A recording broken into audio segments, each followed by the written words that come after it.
Hail Zamint, peace gods and goddess. What I am introducing is called the Midwest Black Belt Theory.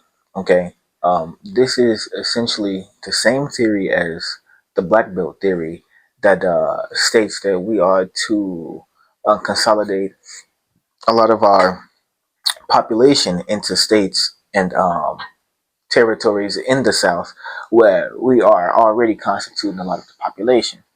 Now, the Midwest is an adaptation of that, just for the simple fact that there are, elders and people here who have already made their lives, etc., who may not want to move, and to avoid friction that will inevitably hinder our race here as a nation and our population here as a nation from advancing.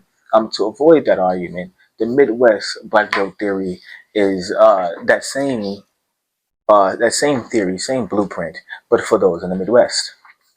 Now, the Midwest black belt would include Dalton, which is 90% black, has a 90% black population. Calumet City, which has a 72% black population.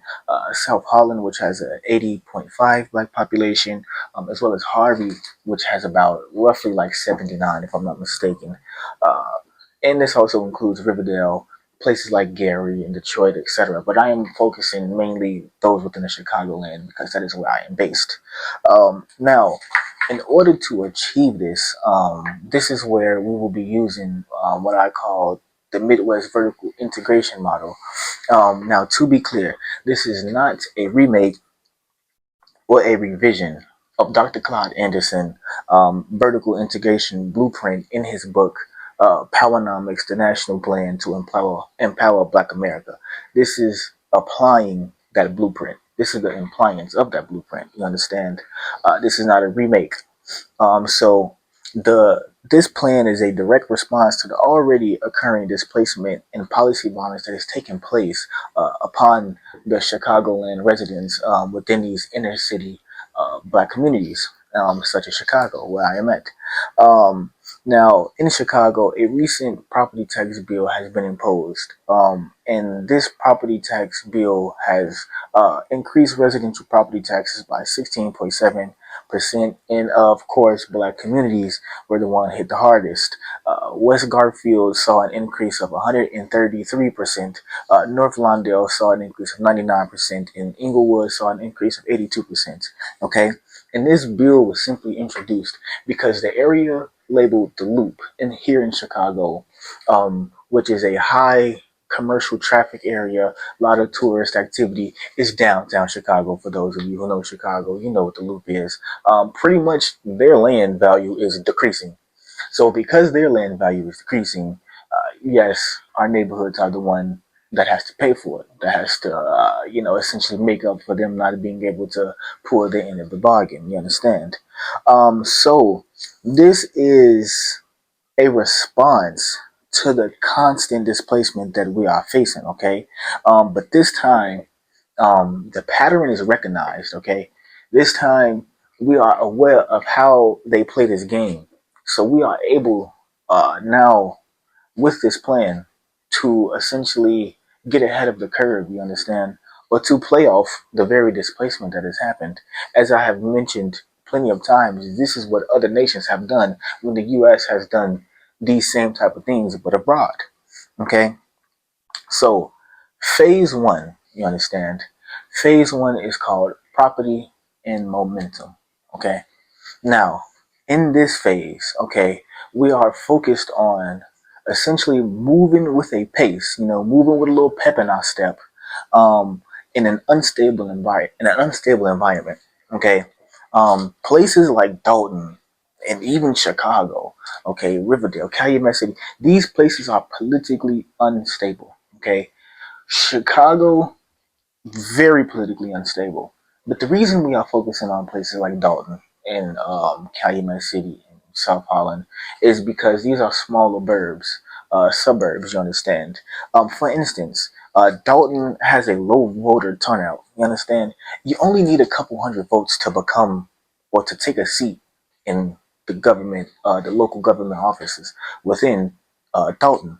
Okay, so this first phase focuses on areas like that where we can move with momentum and acquire a lot of the vacant properties that are out there. Okay, so in this phase, okay, a LLC is created.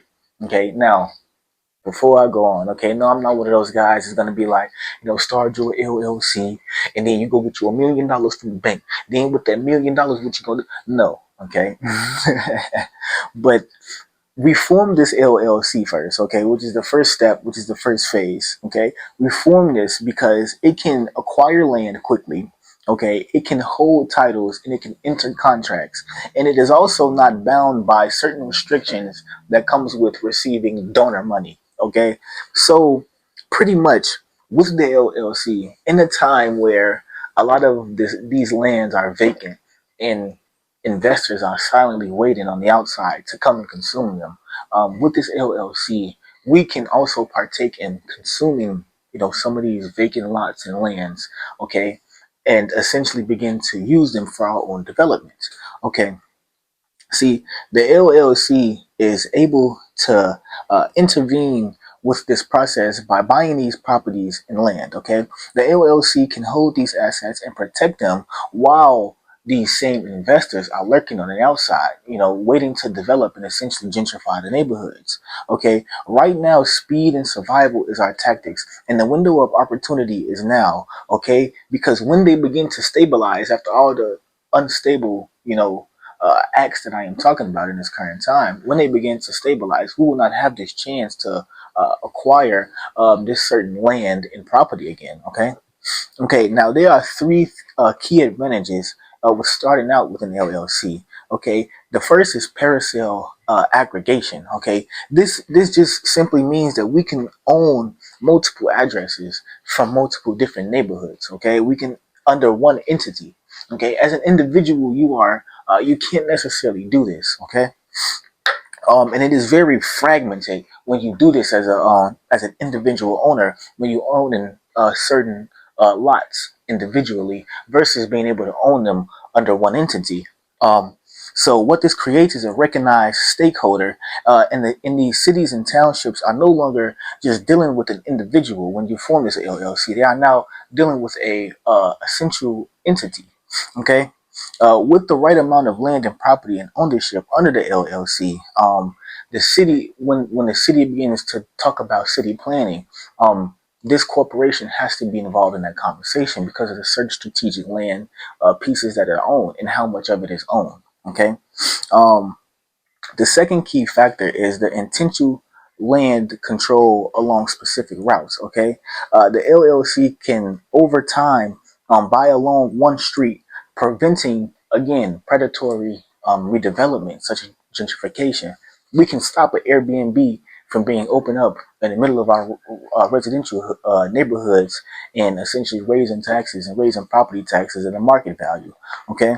Um, this also can protect black-owned businesses that build here. Okay, and this also means corridor building. Okay, what this is this in cities. There are transit corridors, commercial corridors, utility and development corridors. Okay, so owning certain paracels along these corridors means influencing what can exist there. Okay, and so the LLC can pretty much control these access points.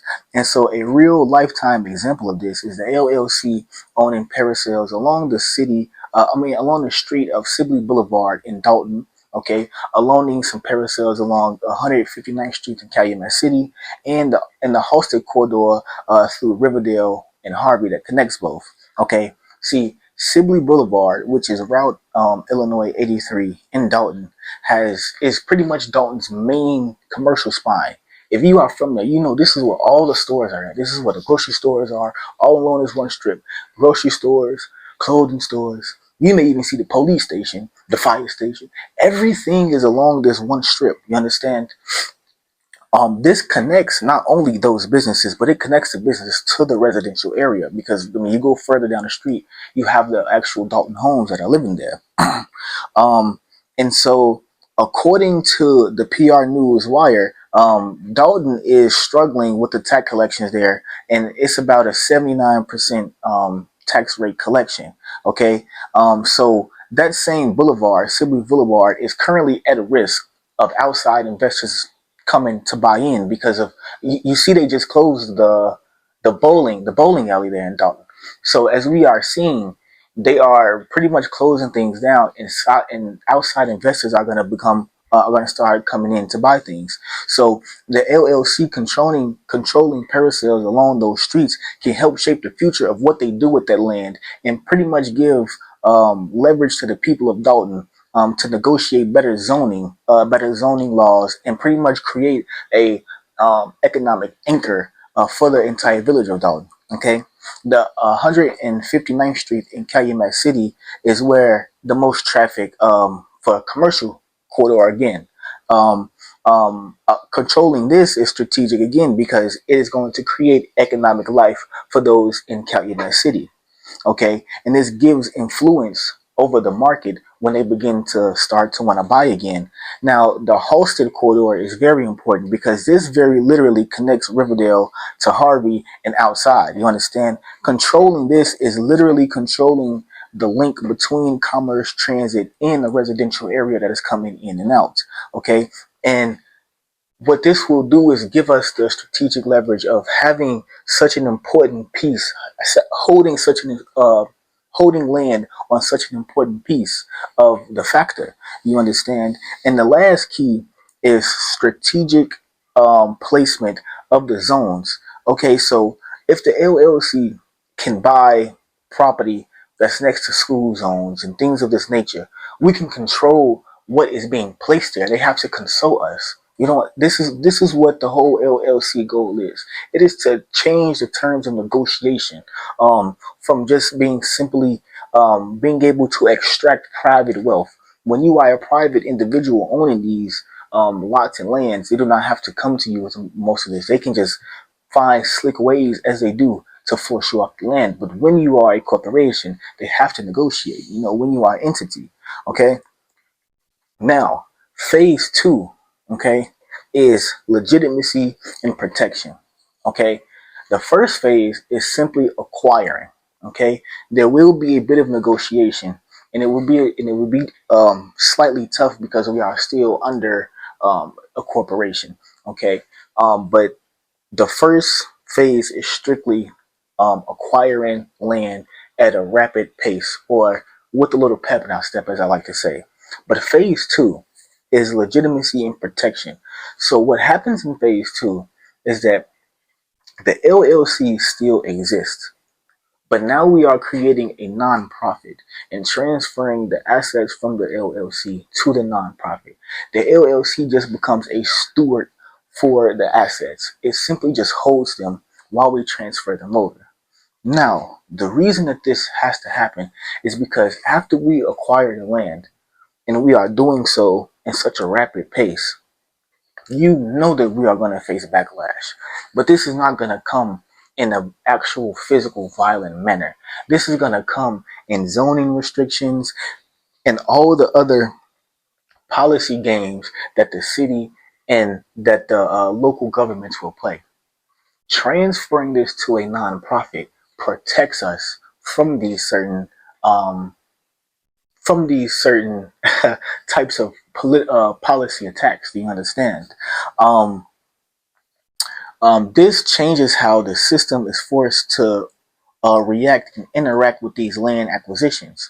Okay, so phase one is going to be targeted with zone restrictions, selective code enforcement, and even financial denials. Okay, so what has to happen is the LLC will still exist, and as it serves as a steward for the nonprofit will begin housing programs. It will begin community service and workforce trainings. Okay, so this will begin to allow for certain property tax exemptions that you guys are facing there in Dalton. Okay, even tax liens, or how you say it, starting a pilot program to help with those. The nonprofit will begin to very literally fight back the policy violence with new policies of their own, because under a nonprofit, the local government has to now treat it differently than it was when it was a simple corporation under the LLC in phase one. Okay, so this pretty much neutralizes the civic weapons that they will use to dismantle our community. And a lot of politicians tend to talk about what? Providing housing, dealing with homelessness, etc. So now, under a nonprofit that is very literally now providing housing programs and also providing physical affordable housing, um, this will make it almost political suicide for politicians to come and attack it. You understand? It gives you a certain type of leverage when you become a nonprofit. Um, and this phase locks these assets away from the outside investors and protects policy violence at the hands of the cities and townships of government. Okay, the zoning hostility will slow down, and public money will begin to flow inward within these communities. Okay, this phase is creating protection and securing the land and properties. See, during this current time, we do have black owned land and businesses and banks, but these are private wealth. Okay, so this makes it extractable and subject to things like gentrification. But under the nonprofit, these properties and land are seen and treated as community serving infrastructure, and they are now protected by public interest entities. Okay, and in the city of Chicago, in the state of Illinois, this is very important because they honor those. Okay, you must understand something. Okay, here in Chicago, whenever there is something wrong with the public housing and things of this nature, it is left to some nonprofit that comes out of the blue to save the day, because this is what happens here in Chicago. They do not they put the burden on nonprofits to handle things of this nature. So when we begin to transfer our assets from the LLC to the nonprofit, that sense of this is what gives us that sense of protection, because this is the very thing that the city of Chicago even depends on half the time to solve issues. Just as this is why the opening is now for this to arrive. Okay, so with that being said, phase three. Okay, let's recap. After we have phase one, which we acquired the land, then we acquired the land with the LLC in phase one. In phase two, we transferred those properties from the LLC over to a nonprofit, and we still are using the LLC as a asset steward to hold the properties while we're transferring them, and we are using the nonprofit to protect these properties from zoning restrictions, from selective code enforcement, from the financial deniers. We are protecting from all the civic weapons that will be used to dismantle it. Phase three is about making this permanent, and this will be done via a community land trust. Okay, so phase three is permanence. This phase is important and cannot be done without those other two being done in that order. If we try to skip steps, what is going to happen is going to take too long, and we're going to miss our window of opportunity. Phase one, the land is bought and acquired with an LLC.